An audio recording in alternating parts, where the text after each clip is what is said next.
remain active during the proposal process and not just the rollout, which is when we all, I'm guilty of it like the rest of you. That's when we all come out to critique the changes, is when they're actually being implemented and not when we should all be discussing them.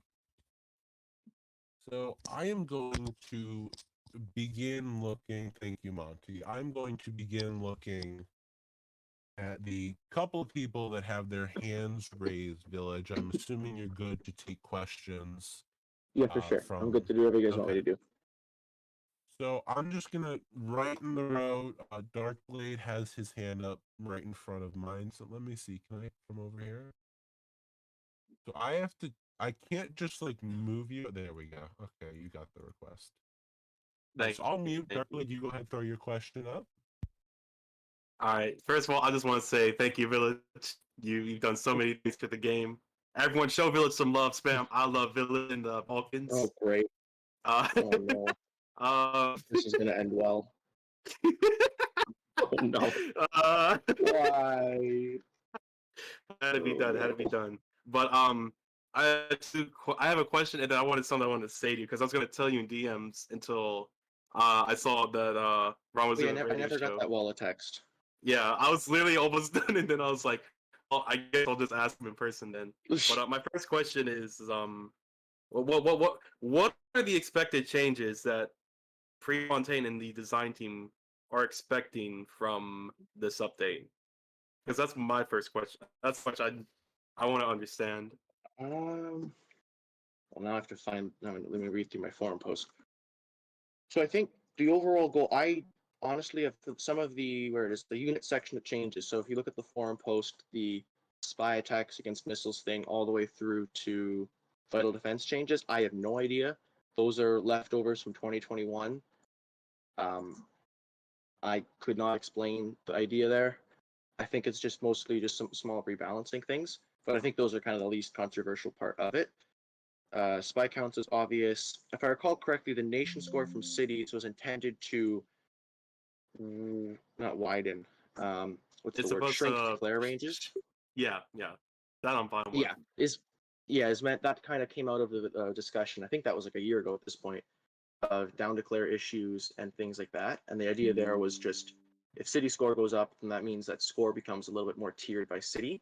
So the ranges at both ends, at least city-wise, will shrink a bit, which kind of we did find, if I remember correctly, we found a couple cases where just I forget. I think someone was milling up for some major war. Sorry, this is all out of my head from like a couple of months ago. We found that there were a couple cases where folks could down declare like 15, 16, 17 cities, which while strategically makes no sense, is still, at least in my opinion, not something that the game should really be supporting. And I think that's kind of the idea with that one. As for superiorities, I think that was mostly intended to. I know I personally didn't think of any of the. I know it's been brought up now that there's issues with rescuing, for example, where how an IT will just remove a superiority in every war across the whole way down. That can perhaps help, like, what's the word? With it down declare, for example, being able to clear out and save a whole tier of people, which basically just buffs them like crazy. Which not a Milcom person, I didn't think of that. What I saw with this, I can't speak for everyone else, but what I saw with this was a lot of what the other victories thing is, which is where now it takes more effort for someone down declaring to actually gain a superiority. So it means that up declare has been buffed a lot more, where now if they just get a pure victory, so that's way easier than getting an immense triumph. If they get any level of victory, they can reduce their extra damages by 50%, which I think that could probably do with a little bit of a higher buff, honestly, given the light of the rescue stuff and everything. But that was kind of my thought with my understanding of that was meant to rebalance it a little bit more and make it so it's harder for a whale to just rail down on people higher up. Not higher up, lower down. Sorry, my brain can't English like ever. That's my understanding of those changes. I can see if I can find, I don't even know when those were proposed, but I can see if I can find where that happened. Maybe that was some of these. If I can find the thread and see if I can just pull up a general idea of what people wanted. Sorry, I'm like scrolling through everything. Oh, here it is. You're good. You're good. I know you kind of did this on the spot. Yeah, sorry. So that's the thread when it actually got posted. Can I find the thread where it was actually discussed? And to see if I can pull up, just so I can pull up people's arguments for and against a little bit. Not going to name any names or anything, but just so we have an idea, because it's been a really long time. Can't have been before we were doing Little Guy's Power. And yes, I will remind everybody as well. Village agreed to come on here, kind of more or less off the cuff. I just asked him, and he jumped in. So yeah, I was kind of told like 15 minutes ago, and he was like, "Hey, you want to do a show?" And I'm like, "Sure." I'm already talking in Balkans. gotta Let's love consolidate the it. complete preparation, right? Very good preparation. I don't think I can find the thread, but as far as I know, that was kind of the intent, was to make it a little bit easier for lower tier nations to catch up a little bit in superiorities and kind of nerf that whole system where you get your superiority and now you're stuck with it, which is good for you, but is not good for your opponent. Where now you have ground control and now you're dealing like a large increase in damages and stuff, or everything like that, and make it harder to get that far. So to kind of make that, I think it's, oh, wait, oh, sorry, my brain is like everywhere. If I remember correctly, I think it might have also had something to do with blitz advantage, where now when you're blitzing, you need more effort to actually get through to that,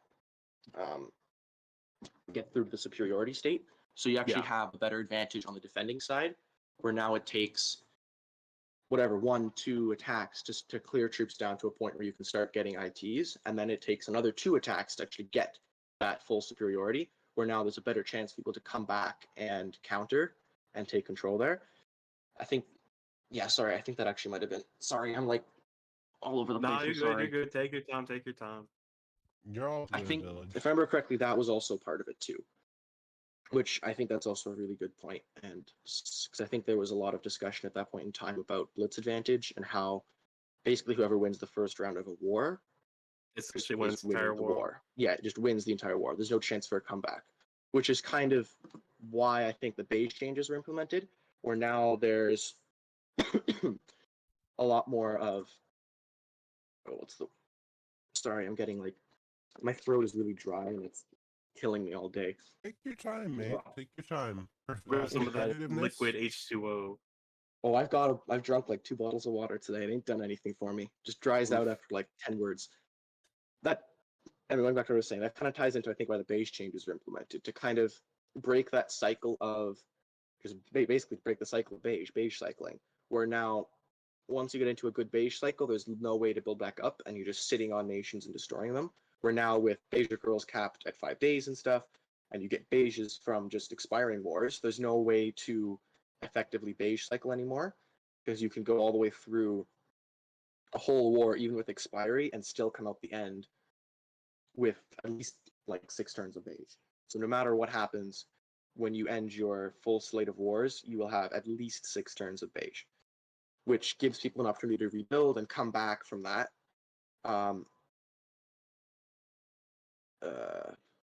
Yeah, we give people an opportunity to kind of come back from that as well. Yeah, sorry, my brain just, I'm very good at speaking, aren't I? Okay, well that answers my question pretty much. The second thing was that you kind of went over a lot of points I wanted to bring up about the superiority. I think Shiho, Abaddon, and a bunch of others pointed that out before I could. So shout out to them. But so I guess the other thing I want to point out was probably beige. I think the biggest issue with the new beige system um is that resources are going to get drained too quickly.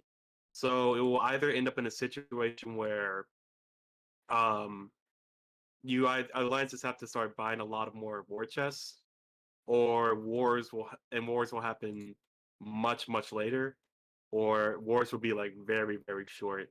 So I think that's something the dev team would need to look into, maybe adjust based on the test journey. But I think that's gonna be a big issue. Is that we're gonna have like too long of a peace period, or wars are gonna be too short. But other than that, If I can, thank you, Village. Guys, spam I love Village in the Balkans again. Show them some love. Oh no, not this again. Bull crap. Spam I love Village. Oh great. Yeah, Yeah, thank you I again, do see your point Village. with the the war chest and stuff, I think that is definitely an issue. Like I think we kind of want to move in a direction. I personally think the game needs to move in like a more wars, less just massive stockpiles direction.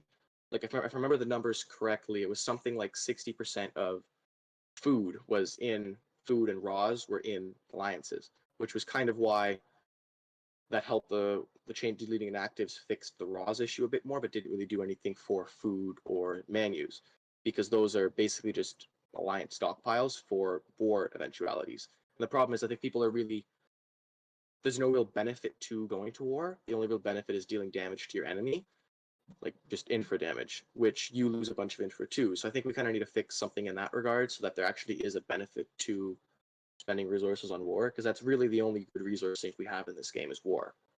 Like there's not really anything else for menus or food. It's just war. Yeah, sorry. No, you're good. You're good. That's So, it. Y'all can send me back to the podium, whatever. all right, I appreciate you coming on, Darkblade, and then yes, Rush has been bumped up as well. So, Rush, I'm gonna give you your chance to go through whatever it is you might have had to say, or if you're just here to help answer questions with Village, address the people.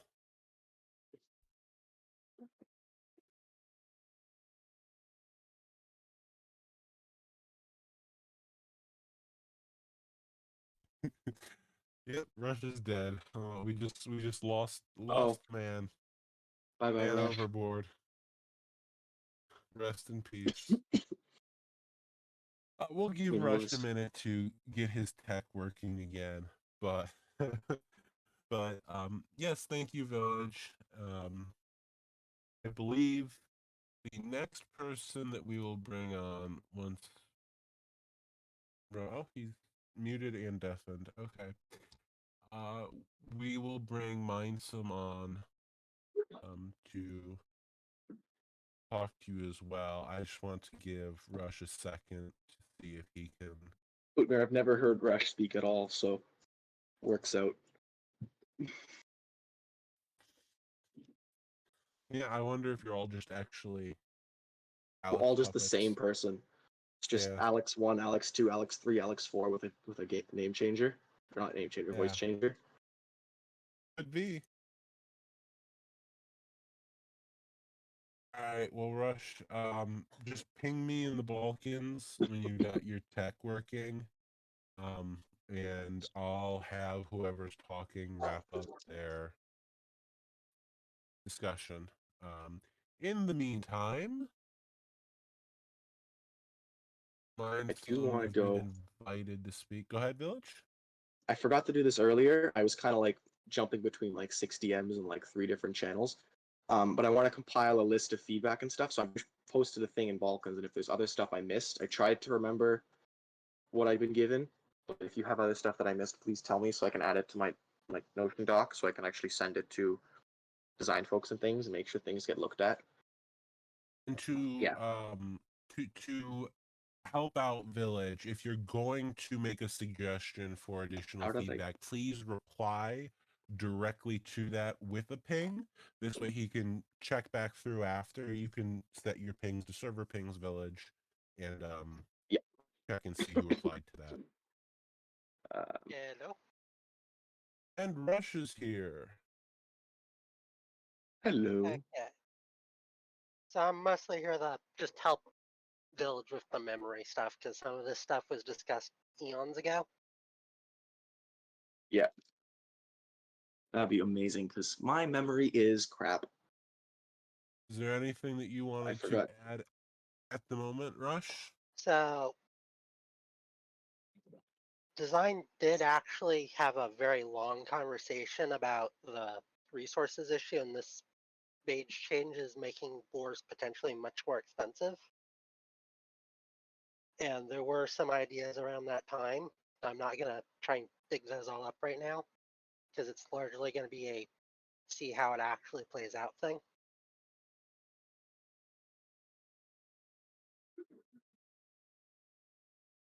Also, one of the other considerations with Phage Sorry. is the way it's structured right now has incentives to do things that are actually against the rules. Like, there's the beige farming meta, and that's actually against the rules, and it's just being kind of ignored right now because there isn't a good way to handle it from a moderation aspect.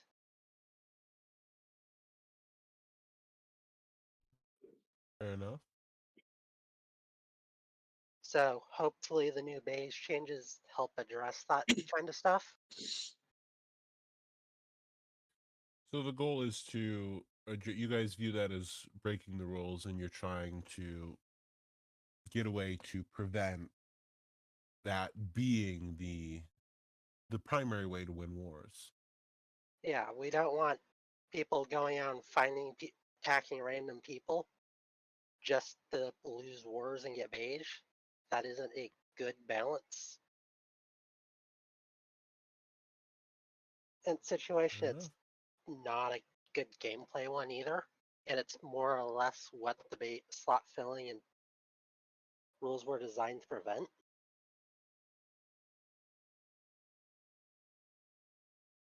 Makes sense. And so this will help with that. Um, is there?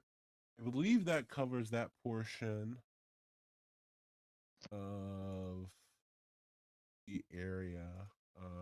Mindsome has been invited to speak, but is not responding. There we go. Hello. Hello, Mindsome. All right, go ahead and toss the question out there to him. All right. Village, how are you doing? We're doing good. How about you? Pretty all right. Getting... Not overworking yourself? No, I'm all good. All I right. love coding, No, so it works out. that's good. That's good. That was my question.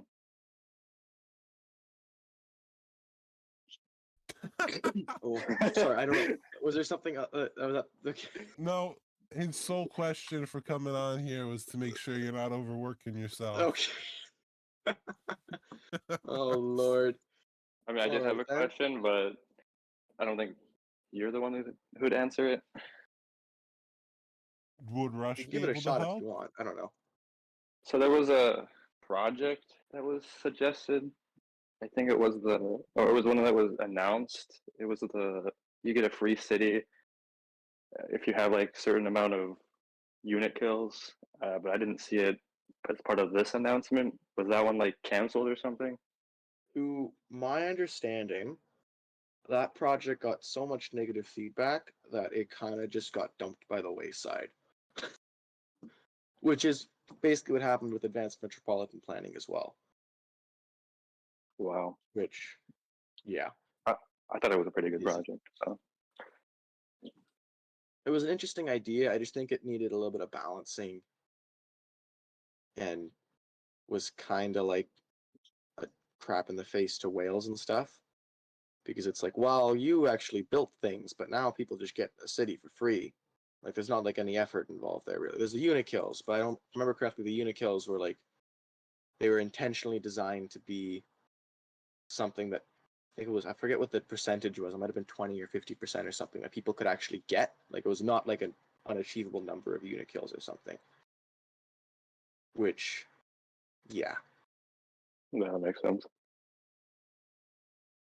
I And yet, have linked to the project description in the Balkans for those that want to review the initial post of that. and yet, Kneecap Thief or Cajun Yankee or whatever your username is, no, we're not moving. I'm not moving forward with AMP right now. The idea with AMP was I'd come up with like I don't know if it was 4 or 5 pronged approach to kind of rebalancing the economy, and AMP was meant to be a one-time drain on resources and raws that was kind of like a must-buy. So if in that way, like that's why I balanced it so that it would have like I think it was like 2.75 million food or something, and like absurd quantities of raws. But the idea was that it had comparable or cheaper ROI than previous projects. So it's something that alliances would like feel like they have to buy, which would, considering that especially food is largely an alliance held um, resource. Like it's basically nothing on nations. It was nothing on inactives, like 5% on inactives or something, which is why that food graph has that only that tiny dip from when things got deleted. It was kind of meant to try and drain out the millions and millions and millions of food just being held by alliances for no real reason, and kind of bring that massive graph down back to something more reasonable, which yeah, it kind of parts of that plan kind of went forward. Like there's still that the food changes and nuclear changes are what I was kind of aiming to keep there, and that kind of went forward. And honestly, at this point, I forgot what my other parts were, but that poll went out with a feedback. It kind of missed all the context, and then it kind of got shot down. And I do agree with the reasons why it ended up getting shot down, and so kind of didn't end up being moving forward. Just decided against it mainly. And so, Yeah. as well, for those of you that might have missed when I interviewed Tree a week ago on Saturday, one of the other I things missed that was that. mentioned is that's fine. It was the current plan is to deploy, for example, in this forum post that you wrote up, Village, the double upkeep for nuclear, and the consumption changes. Just Yes, the those should basic, already like, be on the live server, yes, the unless basic something got eating more screwed up. food. Yes. So that is the current game plan. Now they're going to monitor what happens with this. So if all of a sudden things start to go haywire and they crash, food suddenly crashes, or there's just flat out no effect whatsoever, then they will begin revisiting and deploying some of these other things that were suggested, or maybe they revisit, this advanced metropolitan planning. That's something that they're going to look at. It's not completely off the table, but for now, they're not planning on doing it. And then if something comes up where they need more changes for food and resources in general, they will work on that. Yeah. Just an update for those of you that might be wondering why, some of this stuff that you saw asked about is actually not popping up. Yeah. Mine's The some. reason things. Oh, sorry. You go Oh, go first. ahead, Village. Sorry. No, go ahead. No, you go, go, go. I was just going to clarify something kind of different. Please. Go ahead. No, go for No, it. no, Go go, go, for it, go, please. All go, right. go. Mine's some. Did he answer your question? Yes. Thank you, Okay. Village.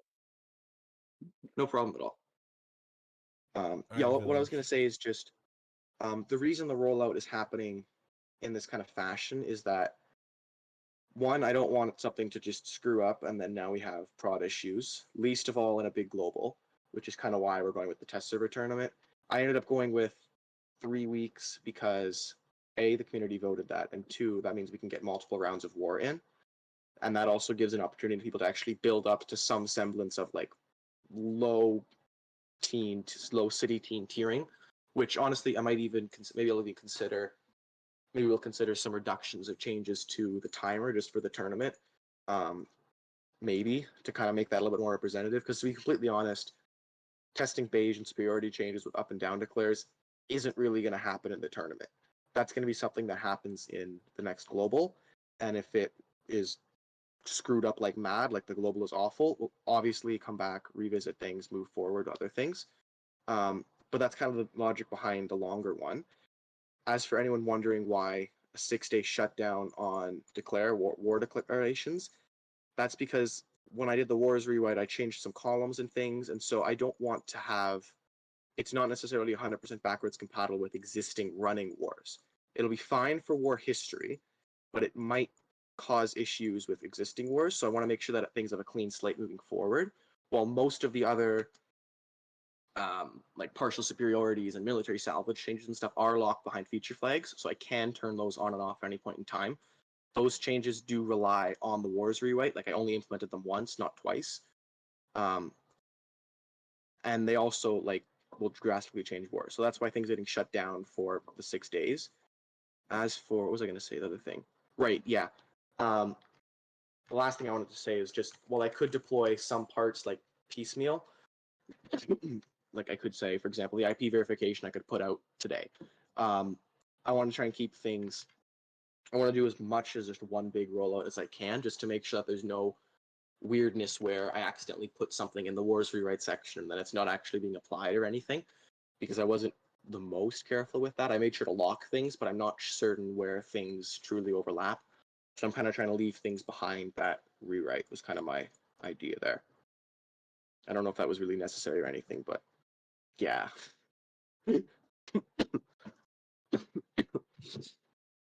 So Yeah, spy sorry. should be disabled with the war module for a Yes, reason I I'm did. sure many of the old players remember. We've been down that Yeah, I road forgot. before. Yeah, I forgot to mention that in the original post, but I did. I just edited the post a few minutes ago to put that in, and I'll make sure that when things actually go dark, there will be another forum post and stuff saying, "Hey, wars are going down and espionage is going down for these reasons. Here's the updates. Here's what's happening. Yada yada yada." Oh, Sounds like a plan. which Alex is out? Alex is here. Hello, Alex. Oh, he is. So there you go. The whole Mine shebang. some. I am going to assume that you got your question. Is there anything else that you wanted to pop up, or are you good? I'm good. Thank you. All right. Thank you. Put him to the audience. I am going to research the person who has their hand raised because I have no idea who they are, and I don't want to throw a random noob who will throw some garbage on the. And no offense to you, my friend, you're probably not a noob, but I'd like to be sure. Wait, is this? Are Whoever you you talking about are. Limmy? Yes. Yeah, Limmy's If been I playing don't the know game for them, like 6 years. well, there you go. Not a Um, noob. I he's one of don't the know he's one people. he's one of the folks I'm rewriting Rift with, and he was on the API team and is on the QA team. Um, You've been invited to speak, Lemmy. Please don't hold it against me. It's actually 7.5 years, Village. But yeah. Oh, okay. my bad. Yeah, so my kind of concern with this is that with the effectively, if you lose 2 wars, you're guaranteed to be able to fully rebuild.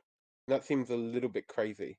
This might be more of a question for Pre, who I can see is in the chat, but that just seems a little bit like fundamentally changing what it means to lose a round of wars.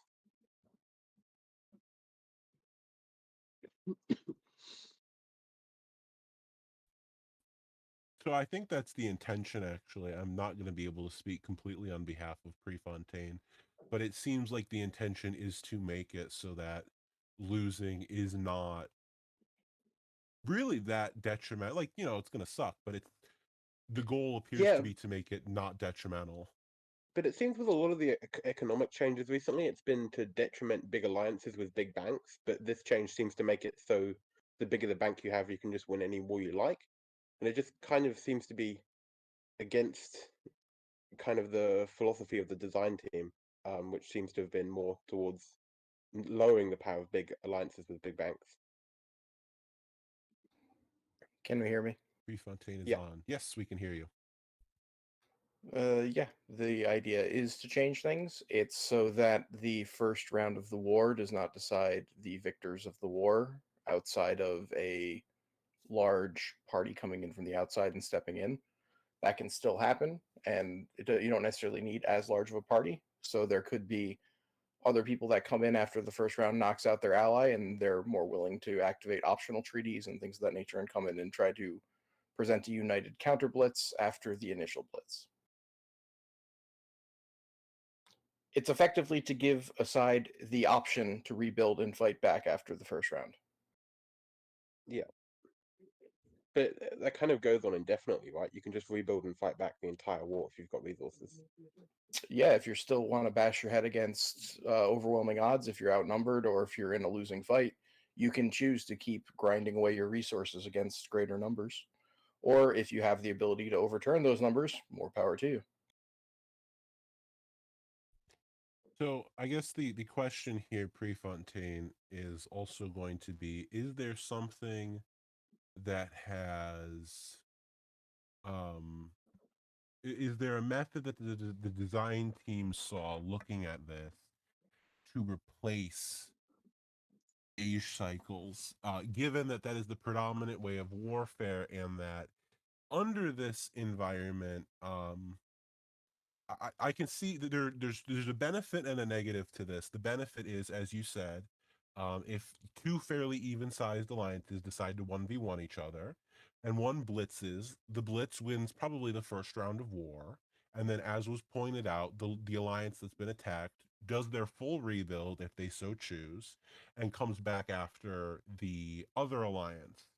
That's the benefit. The potential downside is, and I guess I should ask, does this even ever come up in dev team discussions? You might see alliances switch to dog piles, where they know then there will be no point for the defender to even bother rebuilding, and because they don't want to deal with a potentially contested war. Does that kind of FA, you know, twisted thinking come up in dev team? Yes, it It does. might have been the status quo Penpico, but this would be a bit more extreme. The question is definitely something to consider and be concerned about. But the reality, if you look back throughout the entire history of this game, wars are predominantly dog piles. The aggressor predominantly is the winner because they go into the fight knowing they can win the fight. And that's because they've played the politics side of things to bring in enough allies to come in and kick down the door and make sure it stays down. This is, again, just designed to give someone the option to rebuild. There have been very few fights where the opening assault didn't win the war, unless the blitz was botched for whatever reason. There's been a few cases where a party has come in from the outside unexpectedly. There's been very few relatively even fights. Those don't happen because people don't want to pick the fight necessarily, in the grand scheme of things, that is a evenly matched fight. They want to pick a fight they can win, because usually when you lose a fight, the peace terms are not necessarily favorable. Usually aggressors face harsher penalties, bigger criticisms. It's theirs to win. They lost it. It's not a good look to lose a war. So they go into it with overwhelming odds. So creating a system that caters to the even fight, when the even fight is almost never what happens in reality, while I understand the concern, you've got to build the game based on what the meta is and how people play it and how people use it. So But you're that making that problem worse because people are still only going to declare wars they know they can win. So they're going to need even more overwhelming numbers and even more overwhelming resources to actually declare the war. not necessarily. They You just laid out the reason why people only declare wars they know they're going to win. Do you think that is going to change? People are going to start declaring wars they might not win. I don't think you can do that necessarily mechanically. If you, this is the core of the argument. This game doesn't have a skill gap. There's you can create a guide that explains what someone needs to do to log in, as long as they have a functioning brain and can actually log into the game with a reasonably stable internet connection and actually click the buttons you tell them to click in the manner you tell them to click them. They can do the game basically as good as anyone else. So you can't have a skill gap where the plucky underdog actually overtakes the overwhelming odds because they're so much better at the game. There's no aim, there's no real strategy in that part. It's not like a competitive video game where there's aim and all these other skill-based scenarios that you can be better than someone. There's the I knowledge agree, gap, but and you can't create a system that when there's no skill gap to overcome. I think the skill comes from FA though, and getting the right people on the right side, and getting more people in your alliance, and making them, more willing to log in. And Like that's not a that's the skill mechanics of this issue, game. though. Exactly, but I don't think you haven't made the mechanics skillful, so I'm not sure what your point is. How would you like to make a click-based resource management political simulator skill-based? That's not in the political arena, in the actual mechanics. you want me to add like a clicker bot in here to see who can click the fastest? No, I don't understand why you're thinking I'm suggesting you make it skill based though. Because that's really the only way to have a situation where the smaller side can beat the bigger side.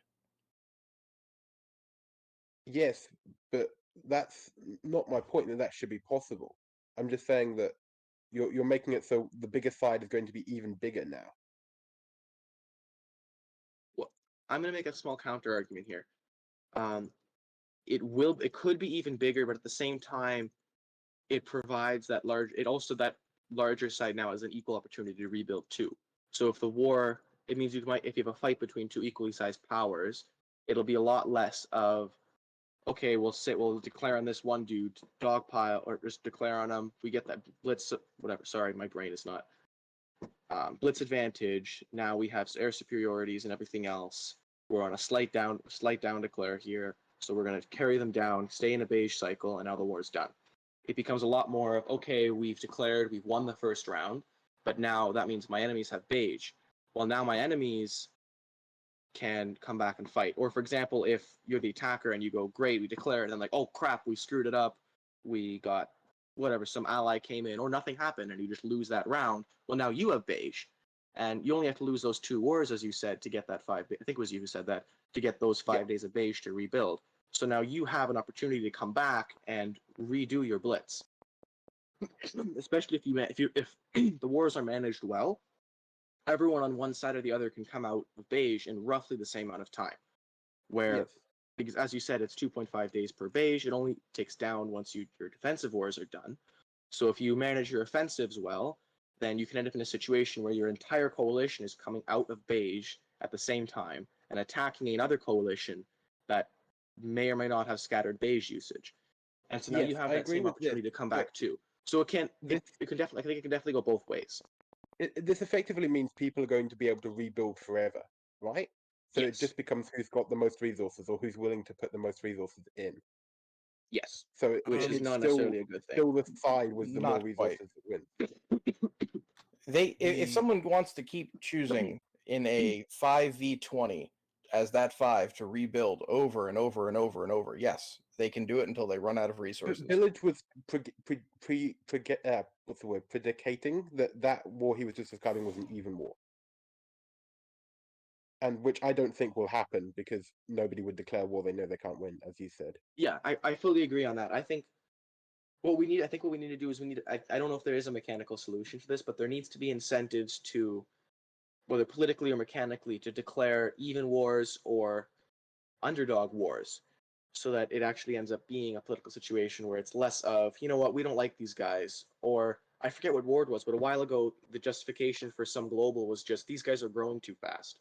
Like there wasn't any like, oh, any sort of politics or anything. It was like, we don't like that these guys bought so many cities, so we're gonna roll. I think it was roll grumpy, and like half the game went was like, we're gonna roll grumpy because they're building too many cities. Like that's not really a political CB. That's a lot more of a military strategic CB. We can return, if we can find some incentives to return to a time where it's a lot more about politics and, oh, you screwed me over, so I'm going to talk with my allies and see if I can go declare on you. I think part of that comes with alliance-centric politics, which is a different discussion. And I know some alliances have started experimenting with that recently. And I think that could be a really good option if it becomes a lot less of, here's this one massive block fighting this one massive block, or these 2 massive blocks fighting this massive block. It's a lot more of political intermingling, active FA, all kinds of stuff. I think I just went on a rant there. I'm sorry. No, you're good. I guess the only way I see this going is that big alliances are going to fight each other less and save more war chests. Like I know that's what Aurora's already thinking of doing. So it just seems kind of antithetical to the goals of reducing the amount of resources in the game and encouraging war as a resource sink. The goal of the war change is not to improve the resource sink necessarily. The goal of the war change is twofold: to remove beige cycling as a mechanic and to make it so that wars aren't decided in the first round. Those are the 2 major areas to be addressed. And I agree that you've done that if wars would still be declared at the same like odds, right? But wars will probably now be declared. You need a bigger dog pile now, and they'll still be decided, and they'll be decided before they start because of how many nations are on each side. How big of dog piles do we currently have? Honest question. I've looked at them, but seriously, over the past couple Generally, of years, is it 5 to 1? generally it's not too much higher. Like even with the recent war against Carthago, Guardian were limited to only half of their members, so it didn't look like such a big dog pile. So It's generally. I don't But think it's say so wait, Guardian wait, and let me 2-1 stop right recently. there. They only used half their members because they didn't need to use the rest, right? But if they suddenly started losing that war, or there was a risk, do you think they would start using the rest? But they wouldn't ever be in a situation to lose that war unless somebody came in on Carthago's side. So they It's had still an about- overwhelming advantage, even though the numbers were on par. So there was a dog pile. Correct. Yes. So again, my point: if they're going to always go for the dog pile, trying to prepare for the scene where it is an even fight is a moot point. If you want me to balance the 1 war out of 10 versus the 9 war out of 10 mechanic fix of those two issues that I talked about before, I choose the 9 out of 10. To interject here and be completely honest, this proposed set of changes, had this House Stark war still happened after, like, let's say these changes had been implemented and then this war had happened, would have completely changed the dynamic of this war, given that Carthago would have had time to fully rebuild after round 1 and then match the fairly even tiering, tilted in House Stark's favor, but not crazily, like everyone v Fortuna. There is So- still a tactic, though, with the new beige system where you stagger them going into beige. So they come out at different times, and the people coming out are going to come out with limited military comparatively. So you'll have some people with a full military if they do the proper going into beige staggering. But it's not going to have beige cycling. It's not going to have people sitting to expiration in all the wars on the winning side, just about. I think as a different point as well, going back a tiny bit, the war changes were also brought up like 6 months ago when resources weren't really a hot topic. I think some other level of war changes might be necessary to address that in light of the new climate. However, I think the ones that exist do a decent job of addressing the.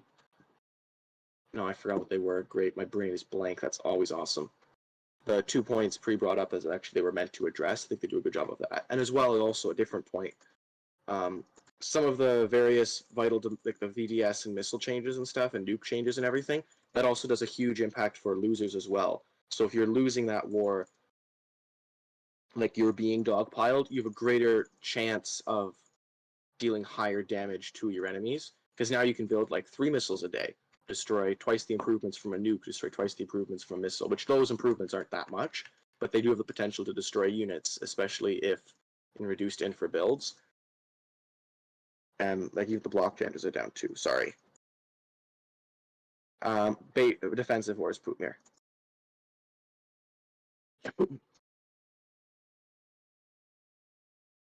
We will see how it plays out, but I guess I don't see this doing anything aside from increasing the amount of resources and lowering the frequency of wars, and then when they do happen, they're even more of a dog pile. I think they have a really big chance of impacting how those wars play out when they happen. But I think I do agree. I think it will definitely do that. I still think the outcome is going to be entirely based on numbers going in. I don't think So it it is is- that at all. TNW is a numbers game at its core. Yes, correct. I've done many wars as a player, from Lunar Wars to Cyber Nations to Politics and War, a bunch of random shit in between. I have never not gone to a war when I had reason to, because I didn't have enough resources. You still go to war when you have the right reason to.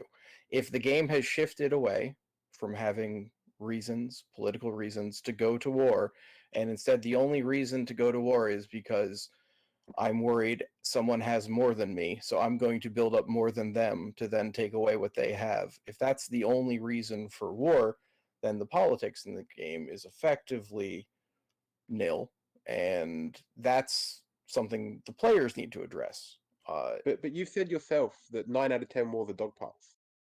Yeah, because, and I mean, I've helped you're orchestrate a blaming the few of them players. myself, because you go to war to win, generally speaking. So the idea is, okay, I dislike Alliance X or Sphere X, and they're twice as big as I am. So I need to go find some allies to help me take it down. So I need to find some people that might be looking to cash in a favor to have me on their side later down the road, or that also don't like them, or find a situation where I can drive a wedge between people and get them to get on my side. So I am now twice as big as Alliance or Sphere X, and I can shoot them down. That's the politics of the game. This is not mechanics based. It's about having more, because in this game, like I said, there's no skill gap. You just need to have more. Having better fighters, yes, helps. There is some skills and knowledge to the game in terms of knowing what to do and how to do it in the best order. The more people you have to do it, the less you have to have 3 people giving out orders to 200. And so having Okay, more. do you agree that these changes mean that you need more people to know that you can win a war going in? I think it means it basically the same thing. Where it will give some strength is, unfortunately, it does buff down declares. There are 2 things that I've been trying to push. One is a more recent change. We're talking about adding additional slots on up declares based on city counts. So you could effectively have 4 people attacking someone larger than them. I've been trying, I don't know how many years now, to cap down declares. And I'd like to get those through so that I will implement those today if we can get them done. I've been trying to push those same things, and it's just I don't know what's I happening. did a 17 city down declare once. My point exactly. But again, but just like it feels like you're not admitting that this will cause you need more people to know that you're going to win a war. Do you agree with that? Just yes or no? I don't agree that it will cause more than the current way the game is played. No, I do not. So what is this going to change then? It's So going to give the people the ability to fight back if they want. So here's the scenario. So let's say you have a really strong sphere, Rose sphere, whatever, and they're tied to a mid-tier sphere through some loose ties, and Rose gets sucker punched and gets knocked out in that first round of war. But they want to bring in their allies, but they're knocked out in that first round of war and just being sat on. And so that bringing in those allies is just more meat to the slaughter, because Rose is already knocked out and can't get back up if they're properly being cycled. Now they can bring in political allies. Now they can go try to get a favor, try to bring in other people, and all of a sudden they can coordinate coming out of beige, not as perfectly as they can do with an opening blitz, but now they can actually get back up and try to fight along with some allies on the outside. It makes it so you don't have to just, this is the sides in the opening, one side got knocked out, so no one can interfere now because that side, they're knocked out, they're not getting back up. Right, so, but that means that as the person declaring that war, you know that Rose can get back up, so you're not likely to declare that war because you don't know that you can win it. Correct? Again, I go back to my point on going to war for political reasons. If you're going to war with Rose, you have to go with political reasons. Hopefully you've tied up your loose ends. If you've not, that's part of the game. If Rose can offer a better deal to come out and get some other allies to come in and try to scramble to unite. There's been plenty of times where the group that I'm in has been blitzed and we scramble to see if anyone can come to help us. In this game, it doesn't really happen because once you're down, you can't get back up.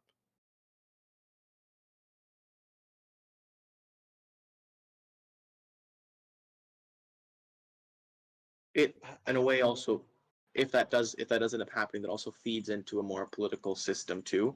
Like that adds a lot of depth to politics. Because then now, this is a kind of a tangent, sorry, but if Rose gets countered by X other sphere, then now Rose is a grudge against other sphere, and other sphere is like great. They know they've got good relations with the blitzed sphere, and now you have Rose later on to be blitzing that other sphere, or Rose working and reaching out to another ally who doesn't like them, and someone not even an ally, and says, "Great, what if we go to war with these guys?" And then they go to war with them. Now you've got a tie there, and so it adds another net of political stuff going on there that kind of wasn't in existence before because there was really no way to come back from a blitz.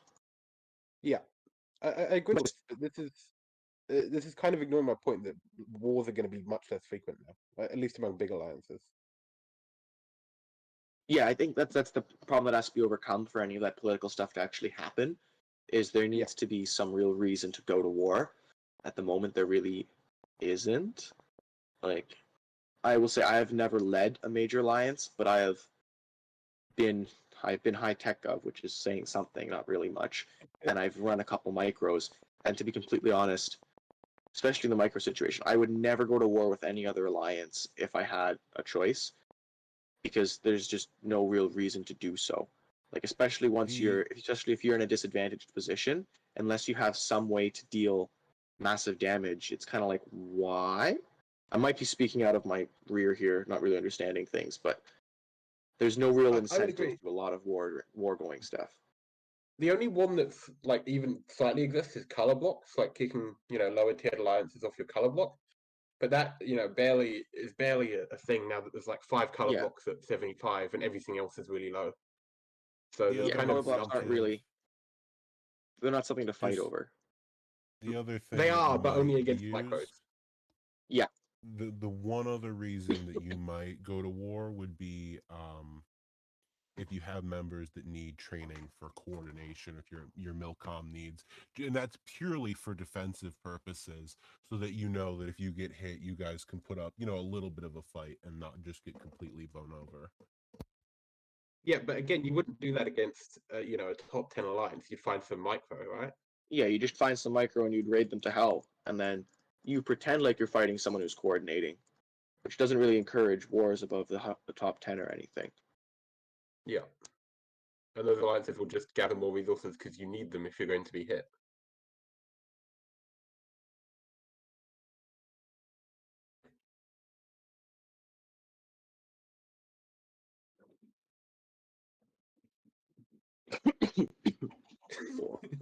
Based on the silence here, have we reached some form of either consensus that we won't necessarily reach the same perspective?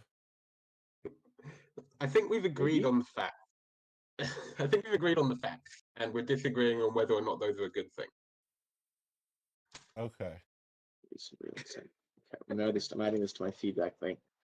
Need some reasons to go to war. Yes, reminder to everybody, Otherwise, pinned messages. Village's feedback list is there. If you have more feedback for Village, reply to I that think color blocks, message. if they were expanded in scope, they could be a good reason to go to war. But yeah. yeah, I agree on that one. I think treasures was also a really good reason to go to war before treasure trading, because Yeah. if you wanted to get it off someone, it was, if I recall correctly, I think it was illegal to just declare wars to transfer beforehand. Although I don't It no. Oh, wasn't. I did that a few okay, it times wasn't. back in the day. Yeah, I think You I think I transfer sold it one. via like I think I had one and I was it? Okay. sold it to an AA or something, and I got like 500 mil for it in a micro, and that was great. Oh, no, I think I got 100 mil. Yeah. Yeah, I think I got scammed. It's okay. But I sold it to the Alliance in particular. I think we went to like Enterprise or something, and they were like, "Yeah, we'll give you like 100 mil," and I was like, "Well, you're gonna make 2 bill," and we're like, "Yeah." We're like, That's quite funny. Yeah, all the other changes seem alright. I'm happy food is going to go up in usage. Yeah, don't really have anything else to say. Although I will say that Village does overwork himself, and he was lying earlier.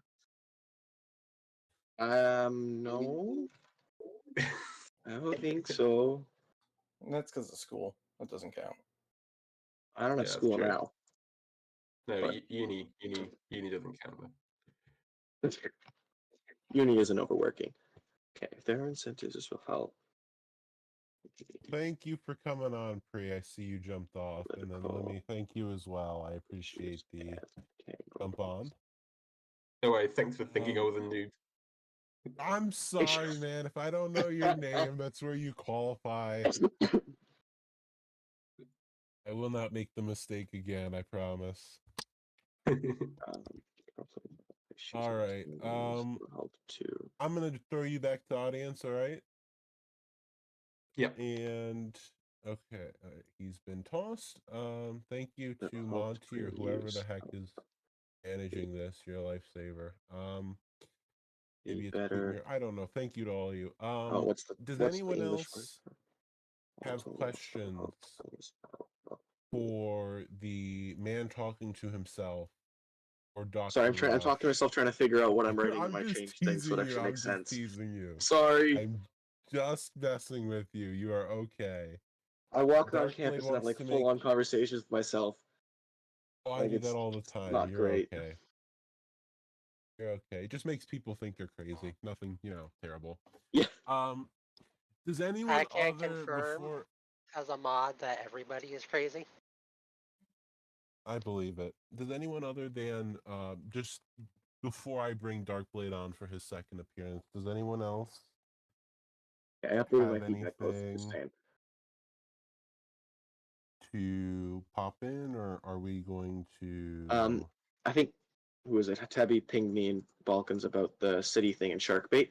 I think, for sure, I think it definitely can. Um, one of the things that's kind of next on the agenda is the idea was kind of, I don't know how much this was kind of gotten across to everyone publicly with economy stuff, was kind of delete the resources and inactives, and then the buff to login bonus is meant as kind of a replacement to that absurd income from raiding, which not sure what effect that actually ended up having, which is kind of why, like, what happened in what I put in my update post was kind of a middle ground between the original new player post that Kigaz and I did like 6 months ago, and Pre's more recent post, like something in between there. Because I'm not sure exactly what but it gives less money than what the stuff that went through the community from Kigaz and I. Um, the idea is to kind of replace some of that income and try and push people towards like C15 or that general area, and then work on various things to help out with new player relevance, like what you said here about always being able to up declare 5 to 10 cities, or making city-based, for example, city-based declare slots is an idea that's been bounced around, where, for example, a C50 can be declared on by 50 cities worth or 150 cities worth of people, where whatever the number ends up being, where now a bunch of C10s, a large number of C10s, can actually win against a C50, for example. Or in another instance, like an assist attack type is something else that's been thrown around, where now maybe a group of like 5 or 6 C10s can kind of combine their resources and make one attack as like the equivalent of a C50, where now those nations actually get, just because of mechanically how the game works and stuff, like 10 people attacking at C10 would just be useless.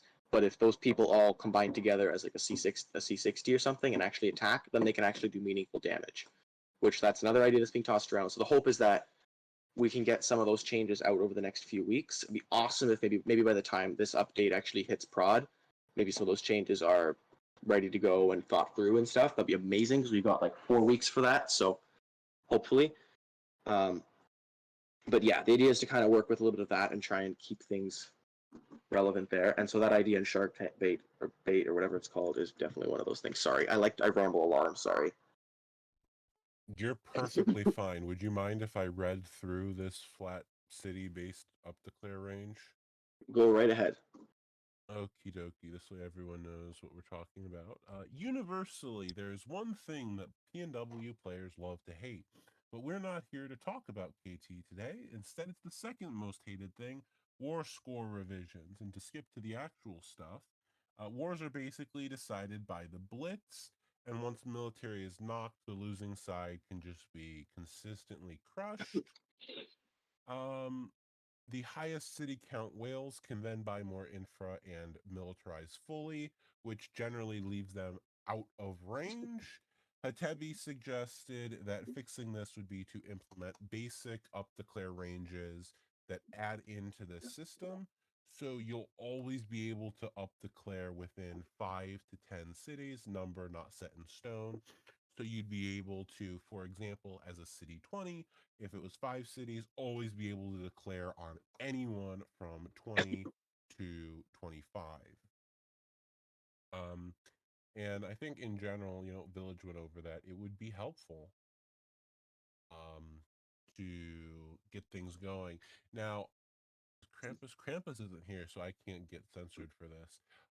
The original post was actually that everybody hates Epi, but because that was too personal, that got blown away. Sorry, Pootmere, but I don't believe you'll 1984 me. So I'm spilling the secrets.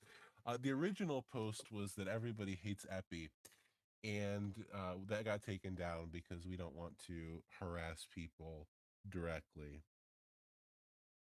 So my question on that city up declare thing. So what happens in that scenario? You've got a city 25 that's been the current change would fix this, but you had a city 25 that would be zeroed out and then could still be declared on by a city 25 as well, or 24, so even if they're at full military. Yes, that would be probably one of the problems here. For anyone who I'll relate it because it's the one war experience that I have now is this Carthago thing. A lot of the whales have been dropped down into the low city 20s area, but if you were like a C29 fully milled, you'd be out of range, but you'd still be able to slot even a milled C34 or an unmilled, zero C34, C31. So could make things a little more difficult. Well, The reason I bring it up is because it's the argument against making the entire city range declare thing based on declare range based on city count. well, the one thing you can do to fix that very simply is that only applies to up declares that have a greater score. So if, for example, in that case, that city 29 has 0 mil, or sorry, city 29 is full mil. The C20 so C29 is full mil. The C34 is no mil. Sorry, that C34 score will be less than the C29. So therefore, they're not eligible for that 5 to 10 city up declare, because then that would actually just be a down declare, not an up declare. And that's a fair adjustment. Is there an exploitable range there for low infra, high infra, medium mill, max mill kind of extremes though? Well, I think there might be, yeah. numbers, yeah. So we got to look at that too. For groups like I'll use Boyce because he's the one that everybody knows. For groups in that situation, perhaps, but I would argue that'll eventually become one of the trade-offs. Is that people have to look and see, they'll have to watch their infra. That'll be one of the casualties, in addition to just general. Why shouldn't you build 4K infra? Well, because it gets blown up and it costs metric buttload to replace. So in addition to that, then you could get the whole, even zeroed with too much infra, you get put above, and so that becomes kind of an additional cap on how much infra people would want to buy. So another question: what happens when the death squad exists? A whole bunch of zeroed out, zeroed infrared people with nuclear launch abilities and missile abilities just start in mass attacking people bigger than them because they're in range and they've got juicier infra. So a whole bunch of city 40s that get zeroed out and decide, well, I'm going to take down Gob and just start nuking them with 20 people. But because now they're going to be in eternal range as long as they're within the city count effectively. I'm just looking for holes. Yeah, that would be that. So the it's not a side in a war. It's just a rogue group of people that got slighted with the game, because that's something that ARG kind of did this in a way when the infra score was greatly boosted, and they could effectively have a whole bunch of high level city counts untouchable by anyone remotely close to their score. So people had to like downsell infra to actually be able to hit them back of an equal footing. So there's just the exploitable if someone gets pissed off enough and gets a group of people, like when Alpha kind of had their Exodus, or the nuke block had some of that, what was that, Spanish Armada, that group, instead of all just up and leaving, if they decided, well, we're just going to nuke forever.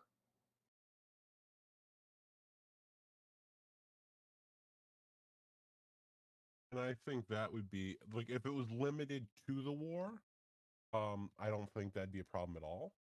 But if it was broad spread, I think the problem is then you begin to get into Well, particularly I'm gonna since give a nukes counter now argument. destroy 4 improvements. I'm gonna give a counter argument. Is a small group of nuke hit squad people going across the game and reducing high infra actually a bad thing? Like, is it a bad thing that it becomes? I remember when I started playing like 2 or 3 years ago, I didn't have 4K infra. I wasn't around people that did.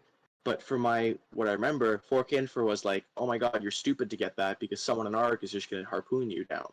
Like you're just gonna die. It's not a bad So thing for anyone that who's not having it done to them. yeah, I guess. But it's even then, if you get down, what I think, what my understanding of what was happening kind of back then was that ARG or people would go around and harpoon like 4.5K in for people. And that means that there's like once you infra scales exponentially. So that means it's once you get to like 4K, 5K, you really don't want to go to war because you need like 6 months, a year to get ROI or whatever. But if your average infra drops down to 2.5, 3K, 2K or something, what you have now is you mean that the big cost of wars, which is infra damage to rebuild, is no longer as big of an issue. So there's more incentive to go to war. So in a way, that kind of helps incentivize other things, which is a more resource burning, more wars, because now you think, okay, great, I'll lose resources, but at the same time, I'm not going to lose as much infra damage. At the same time, it also means you can't make as many resources, but it's kind of a trade-off. I almost wonder as well, if this would actually indirectly benefit, considering part of the discussion has been how do we make other areas more relevant than just the whale tier, and allowing that kind of more or less consistent nuke turreting would slow down and kind of make the whole economy blast of whales a little more risky, a bit more of a trade-off, a bit more of a, you want to build this much infra, sure, we'll see how long that works for until somebody goes and blows it off your nation. I mean, it doesn't even Yeah, matter if exactly. you've got 2,500 infra and you're still getting new. The main thing I'm trying to prevent creating is unpreventable situations. I don't like that you can permanently hold people down with spies. That's why I want some manner to effectively be able to have someone rebuild spies. I don't like that with this system someone could effectively perma-nuke turret someone, and there's really nothing they can do about it, especially with boosting daily login bonus. They can buy a nuke basically every day. Or missiles with making Iron Dome a little less resilient to blocking. So you're making a scenario where they can infinitely turret people at higher ranges. They can already do it at smaller ranges, but that's a little less economically impactful because a lot like a city 50, if there's one in their alliance, can greatly fund the damage there comparatively. Meanwhile, they're constantly just getting nuked as a whale. It's just a constant. It's something that's unpreventable. I don't like adding unpreventable things to the game. So basically, you don't want a Fraggle, but they're actually using their nukes. I don't want an Alpha or a Spanish Armada full of Fraggles or Ape Mans that are going to town. Well, missiles are cheap. Well, the question would also be, I guess, do we have a lot of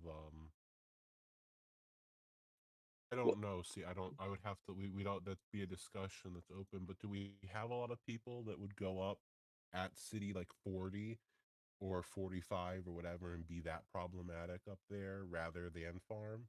And genuine. We probably have a few, but do we have enough where it's a genuine worry that you would see, I a mean, dozen people doing that? are you saying, are there people that are hateful and spiteful enough that have been around a long time that before maybe going away they would do this, where they log in once a day for 6 months to just piss off the person that they didn't like 4 years ago? Do you think that exists in this community? Because I do. Fair enough. Around the time Fair enough. Mensa was considering disbanding, there was an actual plan for us to stick around for like an extra 6 months and just make food production go away. Like we did the math and everything, and it was completely possible. Yeah, it's really easy just to like one or two alliances at a perm or a couple nukes. Like that can just yeet food production permanently. Just take NPO. Instead of mass quitting, if them and VK decided, okay, we're going to mass turret for the next 6 months. Anyone want to live in that world? Fair enough. Fair enough. See, the solution to that is then countering it with like a blockade cycle, but we're eliminating that with beige cycles is the problem. Yep. That'd solve your food production problems. Darkblade, you had a question that you wanted to bring up, right? If you still remember it. I'm going to pop the invite here. Not anymore. Well, you've been invited if you have a question. Other than that, general questions for all of you.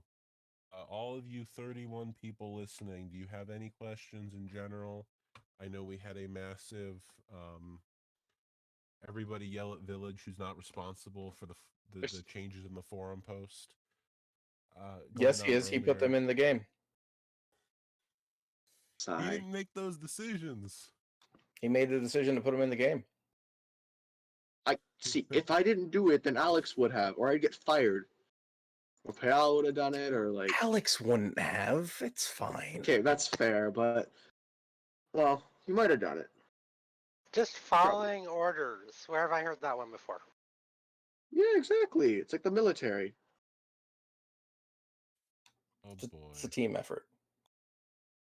Oh, hashtag blame Village. Oh no. All Actually, right, Limmy, don't do game that because staff. Krampus will ban you for big text. Yeah, I would, Limmy. This is you didn't know, so there's your warning there. Thank you, Penguin. You reminded me to get to that. Thank you. That's your slide on big text. Oh, it's a dictatorship, all right. So the question was asked, as we were trying to get people to use resources, why not just make Mars landing and Moon landing not actually use a project slot since they don't give anything to the game? And I guess make them more achievement-oriented things rather than actually taking up a full slot. Fine by me. I'm fine with that as well. I just don't think that would actually really do anything. Because if it doesn't, like, people already don't really buy it unless they're like City 30. Like, let me see if I can find that leaderboard for the moon landing stuff. I would have bought like it when I was a player if it didn't cost a project slot. I don't know. I might have bought it, but like, I'm gonna actually. Here's a better idea. Let me pull up the Well, database. Perhaps Pull up how the many people people have it. that have actually bought it could correct me, but I've always figured it was part of the prestige. I don't care about my project slots, so I'm going to buy this. Yes, for sure. That's kind of my It's a interpretation type of it of as well. DM. And that's why I think perhaps it's being mentioned as now it becomes something where it doesn't cost a project slot, and so people would be maybe more willing to waste the resources on it at an earlier level. Hey. Well, we have. If you have them both, it improves, what was it, approval rating? Yeah. So it does You something. you get a small boost for approval rating from Mars landing is how I did that. We had 69 players in the game with moon landing. Nice number. But maybe, I don't know, let me look at the cost comparison. But I don't think it's going to be maybe 2 dozen people are actually going to do it. Without some real meaning to Mars and moon landing, I don't think that's really going to help much in it. It's mostly just going to be folks like, oh, I want the cosmetic because it looks cool. Moon landing is actually fairly cheap. Like 50 million bucks and 5K, a bunch of resources. Mars landing is significantly more expensive.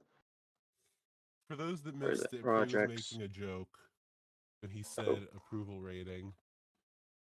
I've had 2 people already yell about that. I mean, at some point, I would like to see approval rating fixed. It's just not a priority. Yeah, it was something on it's Alex's useless. agenda 3 years ago. I don't know the exact timeline anymore. Yeah, Mars landing, for example, is 4 times as expensive as moon landing.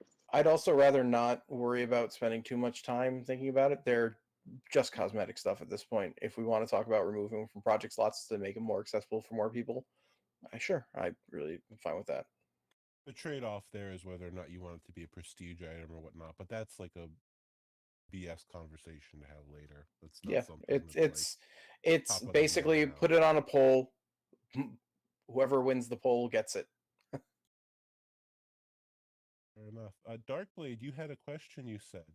I have two actually. Fire So 'em so away. my first question is, well, why is Mars landing becoming a thing? For fun, as far as I'm aware. Just Because the community asked for it, or at least some people did, and it doesn't add anything or take away anything from the game or hurt anything to add it. If you don't want it, don't get it. If you're one of the people who wanted it, get it. it took me maybe 5-10 minutes to do, with most of that time spent figuring out how to copy all the leaderboard stuff for moon landing. Like it was a very simple thing just for fun. Man, I lost faith in humanity.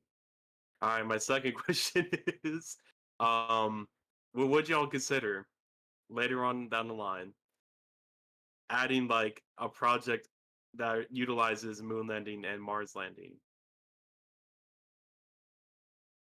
Sure, we can add asteroid defense, no problem. Asteroid defense. Yeah, that actually would be a good idea. Honestly, the idea I had for if we actually expand for something like that is a new resource that's only gatherable from one of those two locations, and just what that resource does. I mean, it could be something that you have to use to build like a higher tier of nuclear missile that does more stuff. That's like the loose idea of all of a couple minutes of thought for something that they could do. My Prestige couple minutes of resource. Upgrading thought. nukes and missiles would You be need it to solid. build cities beyond a certain cap. Ooh, My that's actually not a bad idea, Rush. Yeah, my and we like 5 reduce minutes of everyone to thought 40 idea. cities or, like, first. No. that would go Make over the well. cap 69 cities, and then we'll go from there. Wait, hold on, Village. What were you?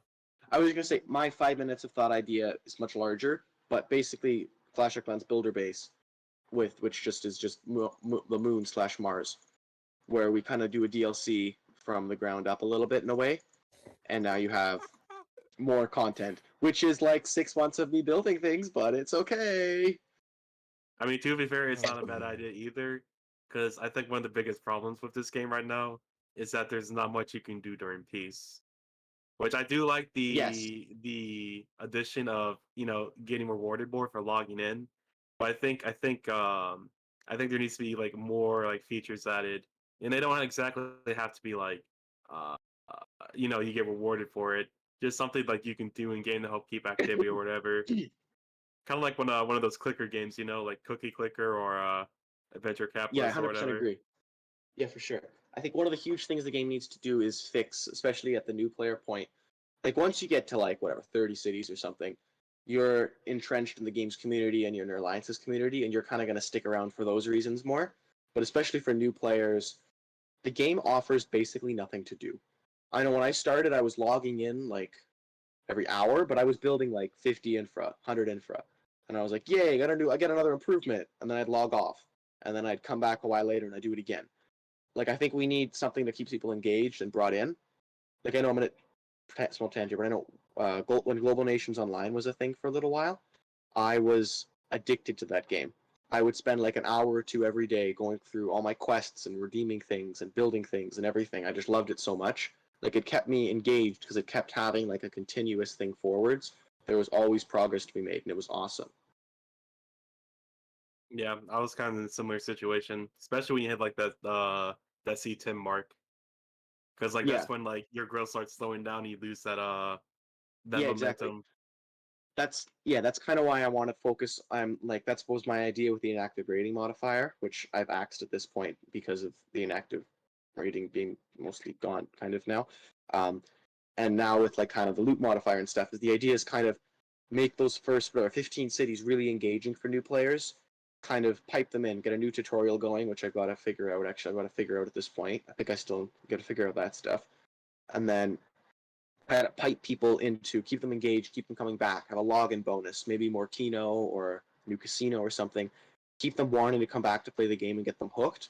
And as they get up through those times, they start to realize cities come farther and farther apart.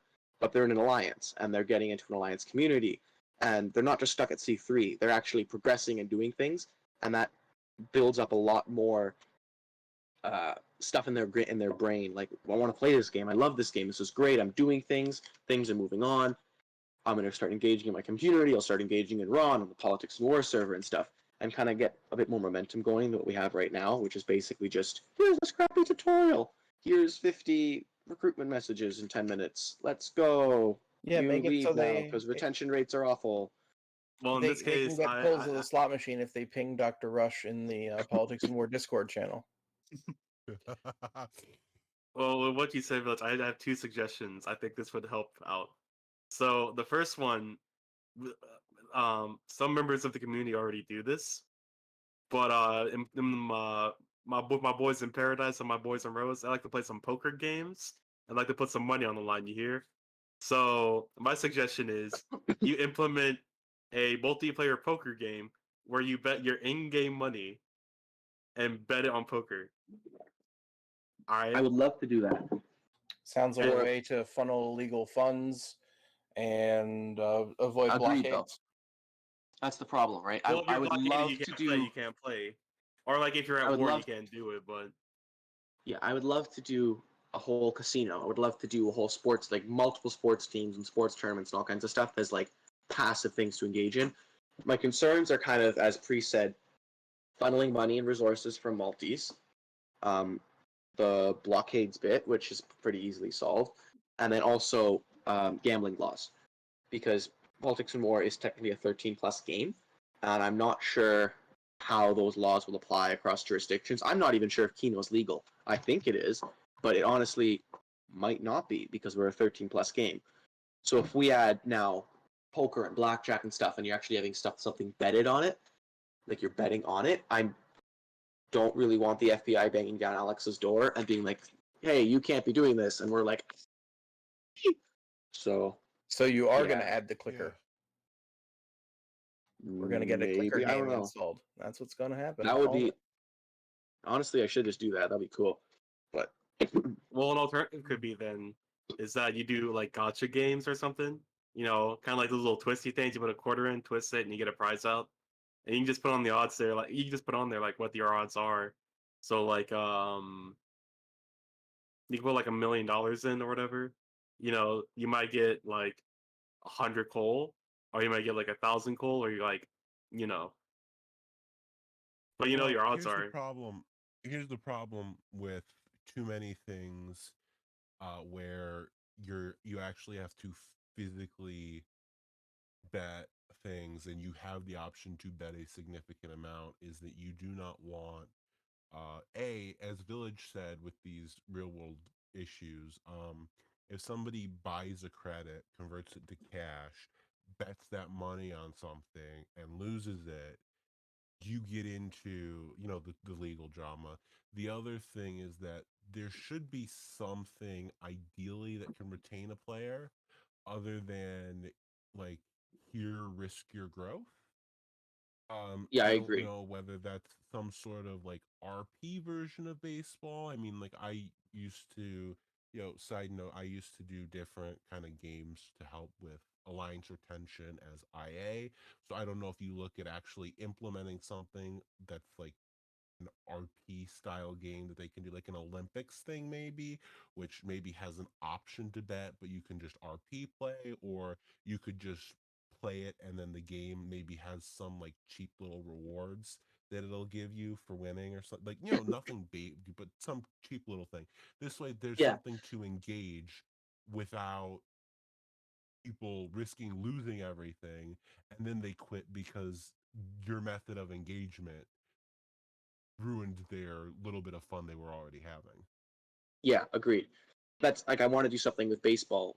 I want to kind of, what I would love to do at some point is kind of Delete it. rip out baseball, just delete baseball, and replace it with like whatever, hockey, soccer, basketball, curling, like a dozen different sports.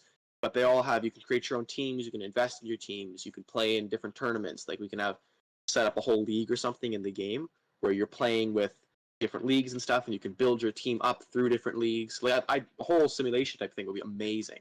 because I would get people to stay in the game and stay engaged. And honestly, they'd probably be like, "Oh, if you buy a credit, you can get this special player or something," because the game has to make money somehow. But I don't know. Like I think something that would be amazing, whether it be people to play into the game and to keep and like stuff that isn't just the Discord community, because there's hundreds of people that won't join Discord. They just won't, or they won't join an alliance because they just refuse to for some reason. So you ready Or to they go daily join. quests? I would love that. I don't know. I was gonna suggest something Weeklies. similar to that. Lysander just reminded me too of the Olympics too, like a like Orbis Olympics would be amazing, especially Raid because Alex Orbis Nation. runs. Sorry, go. Do a raid put for that in Alex's their Nation. village. Get 16 of your friends, party up, and take down the raid boss. Yeah. Let me see. So if we did the Olympics, and even if we did a 4-year cycle, we could have an Olympics every 120 days, because Politics and War goes a turn. So we could have every 2 months we can have an Olympics, which would be amazing, and you can train your athletes and you can do other stuff throughout it. That'll be amazing too. Like the issue also is though not straying too far from a nation game, because if I go spend a year building all these things, is it a nation game anymore, or is it just a casino, or not a casino, like an arcade, where you're now playing Olympics and sports games and all these different things, or is it like they have to make sure you're still expanding those nation aspects, and also in the same vein that you're not incentivizing people to join and play the game just to do the completely free baseball or game stuff, because that gets so good, and Well, then the game just dies because it makes no money from people wanting to actually grow their nations. to the slight argument against that. Now, no, you do not want it to be the point where people are only playing because you have your little sports games or whatever that are in there. No, that's not ideal. But if people end up joining in part because they enjoy those parts of the game, and then they get dragged into the rest of it because that's a huge part. It's politics and war at the heart of the game. That's I would actually argue I would rather have that be a marketable aspect where people are joining because they say, "Hey, look, there's this fun game, but it also has these mini games. Let's go check these out," and then they get dragged into the game as a whole. But as you mentioned, of course, you have to thread the line on making sure that politics and war is still politics and war and not mini game simulator. Yeah, absolutely. I think it's great as a selling point and an amazing thing. Like, hey, run your nation, simulate the Olympics. Like, it's something that could fit in an Instagram ad or whatever. Run your own. I don't know. We can fit all kinds of fun things, but it also has this, yes, that toe that line, and then also make sure that we can still keep the servers on. Because I don't want to be creating a mini game and then realize credit donations go down like 50% because everyone wants to play the mini games and doesn't want to build their nations, and then we die because I'm paranoid.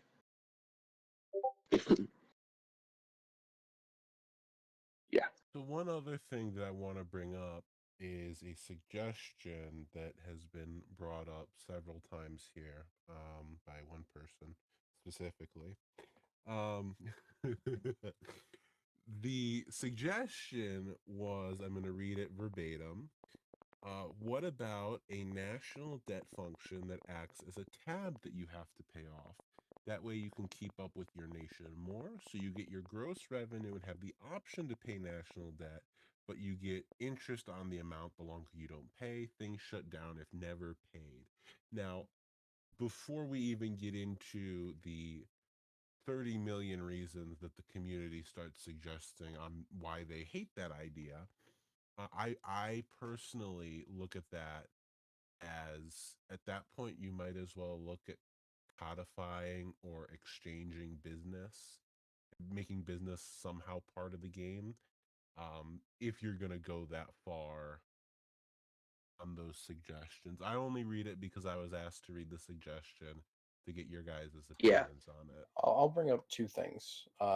First, people like the idea of having more to do until it becomes a tedium. Having to do that every day or regularly enough for a little while, sure, it's a new level of interest, but eventually it just becomes automated and another thing you have to do every day. Lunar Wars had a system at one point where So right now in Politics and War, every 2 hours you get paid.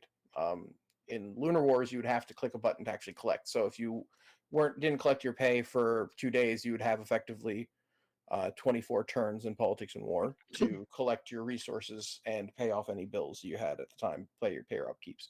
So you could do it that way. It kind of hurts rating, but if you want to do something like that, you can do it so you actually choose when you collect your money, so you don't have to worry about it being rated when you're not online. You can only stack it to a certain point.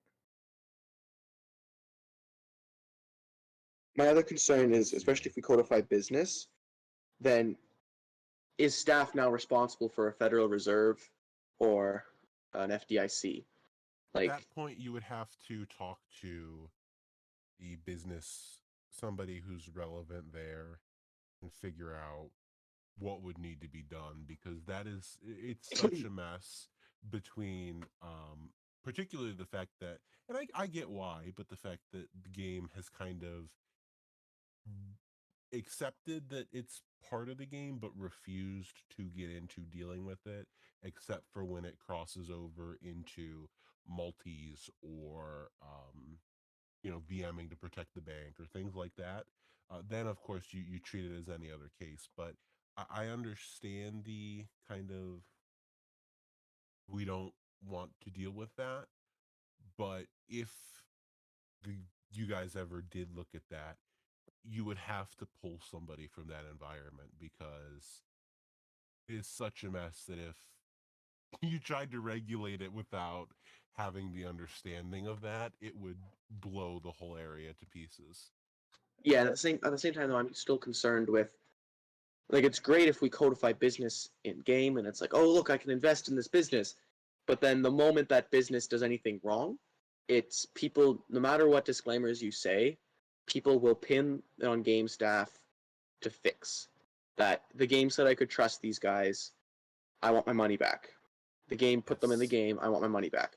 I People do that donated even for with 20 credits, and I used that money to invest in this bank, Yeah, and now I want my that's money. the I want issue. my, I'm pissed. I want my USD back. Like that happens with, we get tickets for that with just banks going under, bank robberies and stuff. People are like, I put money into the game, or someone stole my life savings, like my Politics and War life savings. I want my money back. And we're like, sorry, we really can't do anything. And they're like, and they get really angry and leave the game or That's whatever.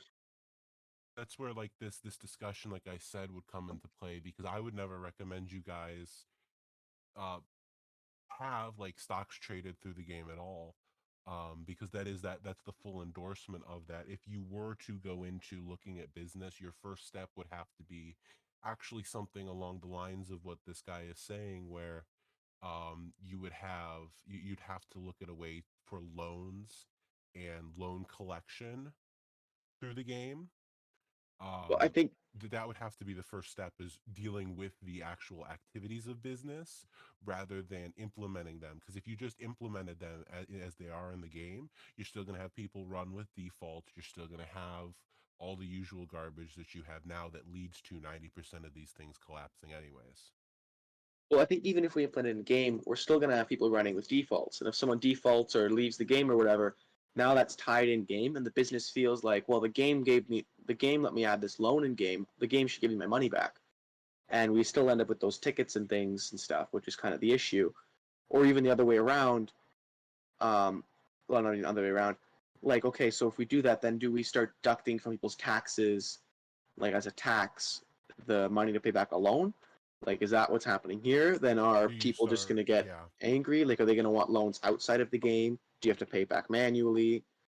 Like, So it adds a level of legitimacy that adds a level of staff responsibility, which I think it's good. It's worth a large discussion with staff and business owners about what level That'd that be an should be interesting enforced and how to make sure that's idea. very, very, very clearly communicated to people who don't read. here's the thing that it would have to be built around. There's a constant push and pull in this game of, it's marketed as something you can do with very limited time. You can successfully play Politics and War, investing very little of time. Yes, during wars, if you're going to be performing well, it might be a little intrusive. You might have to wake up in the middle of the night to do a blitz or hit some attacks at a certain time, whatever. But it's something you can do with very little time. You don't want to necessarily put things in that kind of force people to have to spend a lot more time into it. Things like the market, there are people who vastly spend a stupid amount of time into the market. Steve Yeah, I did Buscemi, that for a few days. Placentica It was was pain. someone who really early on did that, and he kind of grew ahead of everyone else by a decent chunk in the opening waves of the game. So people can do it.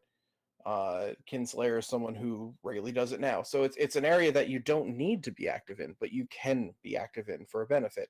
So anything business wise would have to do that same sort of thing. It would need to be run by people who expect to and want to spend a lot more time in the game, but beneficial to people loosely who don't want to.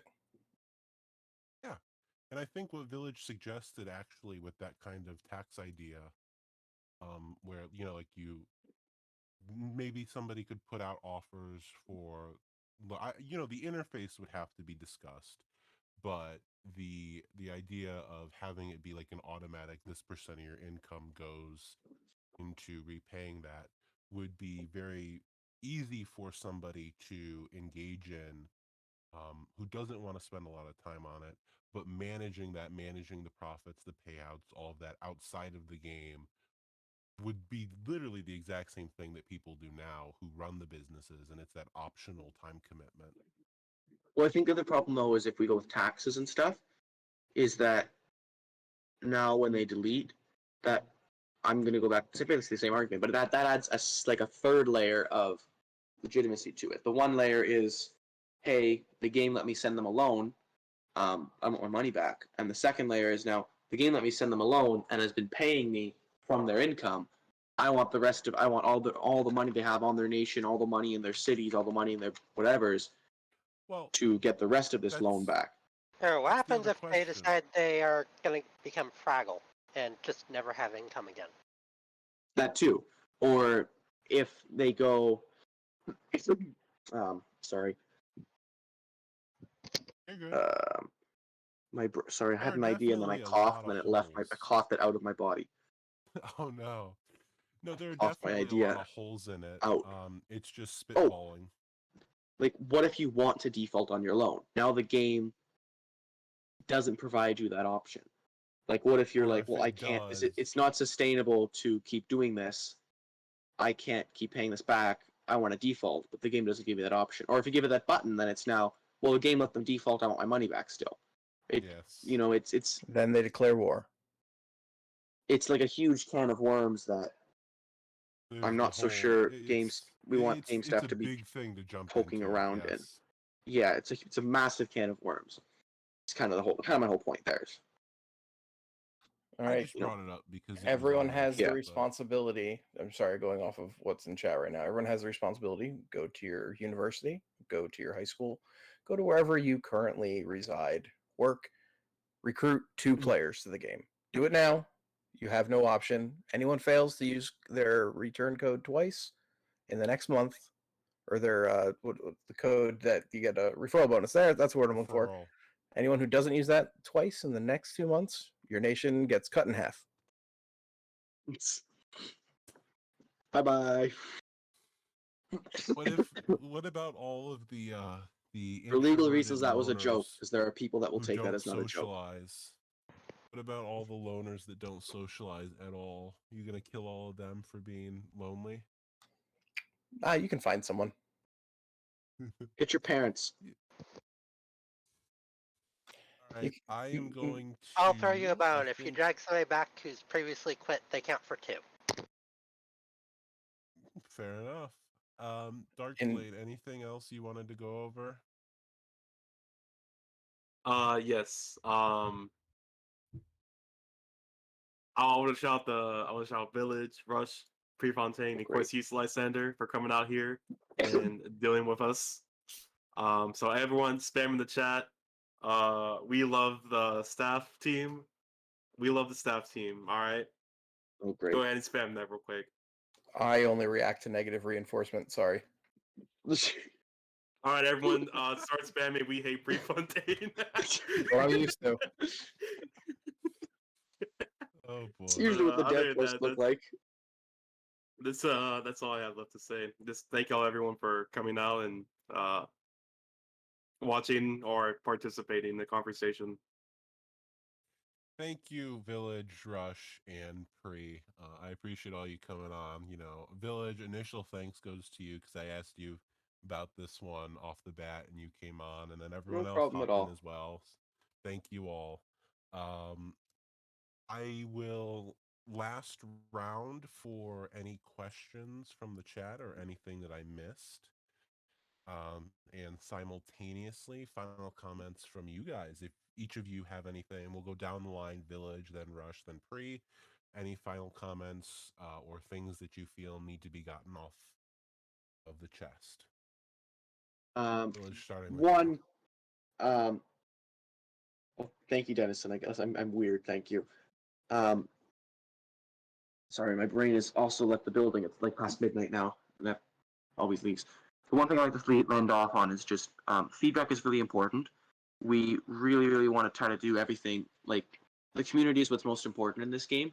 Like, without a community, this game just dies. We've seen that with various other sims that have come and gone in the last little while. Global nations, I think nations at risk just died. Diplomacy and strife is now a thing. Affairs in order also died fairly recently. Like, all these sims kind of died. They had development, they had cool ideas, but they didn't really have a community, and that's really what's most important. That's what keeps Politics and War alive, and that's how we've lasted 8 years now, because the community loves the game and the community wants to engage in the game, and it's really, really important. We love feedback. Feedback is amazing. Please, please, please give us feedback. I'm going to post in the chat. If you have any ideas, any suggestions, if you think here's a better way to fix wars, here's a better way to do whatever, please don't just bury it in your Alliance's HighGov Milcom ideas chat. Like, put it in the game suggestions forum. I'm going to go through there over the next little while, and I'm going to pull out ideas, and I'm going to send them to the design team and to other people, and get things looked at, reviewed. Hopefully, get some things pushed forward into the full game. So please, pretty please, post ideas there. Give your feedback. When we post, one other thing that's really important is, please don't wait until, like, this, mostly for me, my peace of mind. Please don't wait until I finish something, I implement it, I put it in an update post, and then rip something to shreds. Like, please, when we put something out in a dev post, like, something gets out there, please, please, please, if you think it's awful, constructively say it's awful. Like, Pre's going to delete suggestions, and I think quite rightly so. If you just say, this thing sucks, you all suck, the game sucks, everything's bad, like, that's just going to go. But if you're like, I don't like this change, here's why, these are the reasons why, we will listen. I will make sure it gets taken into design team things, even if it gets buried. Pre will read it, Pre will respond. The other design team members will do the same thing. Please give feedback. Like, it's really, really valuable. It's it's a court of public opinion at the end of the day, and that's what ends up making a change through to the end. So yeah, I've ranted a little bit, but please give your suggestions. I want to go through those. I want to put things up. Please give your feedback when we put changes forward. Please, pretty please. Yeah, I ranted. I'm so Just sorry. maybe throw that in the PNW news as well. Just write a little ditty about it. This way, people can see that. Yeah, I'll write a little ditty. The show. I'll write a song.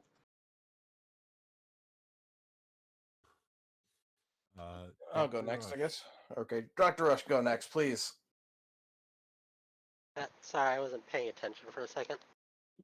All right, But we're it's talking just about last closing call stuff. comments. You just missed me ranting about feedback and suggestions. Yeah. Just a random thing, I guess, is I'm supposed to be making a shilling team at some point. So be on the lookout for that if you want to help promote the game.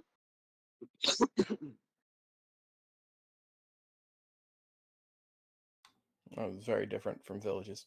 All right, so I'll kind of go a different route from what Village did, but similar topic. Most people who participate in game design conversations, we all have the same goal, and that is to improve something. We might be disagreeing about the means and the actual goals and such, but just look at the conversation we had earlier where I disagreed about it's going to force people to want to get a bigger stockpile. Does everyone want a bigger stockpile going to war? Yes. But is this going to force people to only have wars when they feel like they always have more than someone else in terms of resources? I disagree with that point. But I don't yell at the person for having the different point. They didn't yell at me for having a different point. We just have a different agreement, but we both want to see things improve. That's the point of this. That's the point of everything that the design team came into existence for. Most of the products that come out aren't necessarily what I want. It's a collaborative effort. I make concessions, other people make concessions. We find some common ground, and what I generally do in my role is at the end when we have people just talking in circles because there's just a disagreement because we have 8 people or whatever it is in there, all with different points of view. Not everyone's going to agree to something. Eventually, someone needs to come in and go, okay, we're going to go with this option, this option, this option, bring it public and see what the game says. And really, that's the whole process of the team. So we're trying to do a group effort. We put it public. We want the feedback, like Village said. Make it constructive. You can say it sucks as long as you say why it sucks. And don't just say because I don't like pre or because I think you're all stupid. Say, I think this is a terrible idea because it's going to greatly buff whales because of X, Y, and Z. Talk about it because we do listen to feedback that is actually meaningful. If you just say it's stupid and I think this is going to ruin the game, I'm really not going to take your post with that much of a grain of salt. You really got to give it some reason. We will listen to reason. We will actually have a discussion about it. You might not see that discussion, but we have a discussion. And even if we don't necessarily make the change you want, we did discuss it. We just didn't necessarily go the way you wanted. So don't feel disenfranchised to not do it later. Because, again, we all have different opinions. We all are trying to make it better, but we might not agree on every single topic. Yeah. Like we do axe things. Like that like AMP got axed. Like I just said let's not move forward with that and pre-agreed. And given it was us two, we're not going to move forward with that. Maybe in a year or two we'll bring it back. That might go. That city for unit kills project, I believe that got basically axed. Pre can confirm that. The Bountiful Harvest project, well, that didn't get the entire idea didn't get entirely axed. That's been put on a back burner because that also had a lot of negative feedback. Like we do take feedback seriously and we do try our best.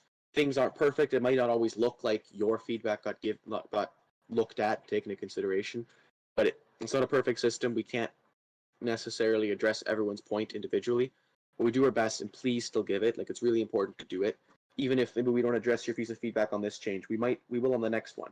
Like we don't want to miss someone's feedback because they feel like they didn't get it addressed on one or they get slighted or something. Like we really, really don't want that to happen.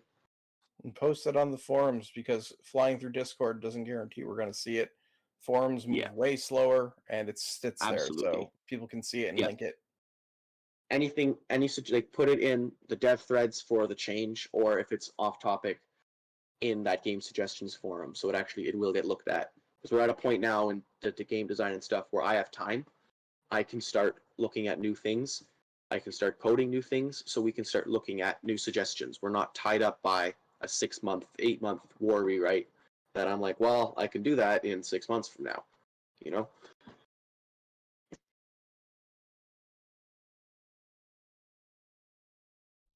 Alrighty. Sorry, I rambled Thank again. you guys. No, you are more than fine. Trust me, they're all used to it. I think that's gonna wrap up show. So thank you, folks. If you're looking for a test server alliance, boy, do I have one for you. So just feel free to already. DM me to join the cult of personality around the one and only Ashwin. Other than that, thank you all for coming out. Thank you again to Village, Rush, and Prefontaine. Props to y'all for coming out here. Tomorrow evening, if somehow you're able to stay awake for that,